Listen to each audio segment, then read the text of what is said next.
नमस्कार मंडळी, श्री स्वामी समर्थ. उद्या आहे सोमवार आणि उद्या सोमवती अमावस्या आलेली आहे, म्हणजे अधिक मासाची समाप्ती होणार आहे. तर चुकूनही आपल्याला उद्या या घरामध्ये भाज्या करायचे नाही. तर सर्वात अगोदर आपल्याला घरामध्ये जे लाल भोपळा आहे ते आपल्याला घरामध्ये करायचा नाही. लाल भोपळा त्याचप्रमाणे जो दुधी भोपळा असतो त्याची देखील भाजी आपल्याला उद्या सोमवारी सोमवती अमावस्याच्या दिवशी घरामध्ये करायची नाही. त्याचप्रमाणे आपल्याला घरामध्ये तामसिक पदार्थांचं सेवन करायचं नाही, म्हणजे कांदा लसूणवरचे पदार्थ आपल्याला करायचे आहे. कांदा लसूण न वापरता आपण भाजी करायची आहे.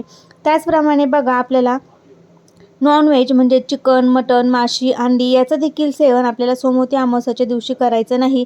त्याचप्रमाणे पांढरे पदार्थ कुणी चुकूनही आपल्याला दिले तर चुकूनही आपण ते खायचे नाही. पांढरे पदार्थांचं सेवन आपण बाहेरून आणायचं नाही, किंवा कुणी दिलं तर चुकूनही तुम्ही खाऊ नका, कारण की या अमावस्येच्या तिथीला त्यामध्ये तांत्रिक क्रिया करून लवकर आपल्यावर परिणाम होतो. त्यामुळे पांढरे पदार्थ देखील सेवन करू नका. श्री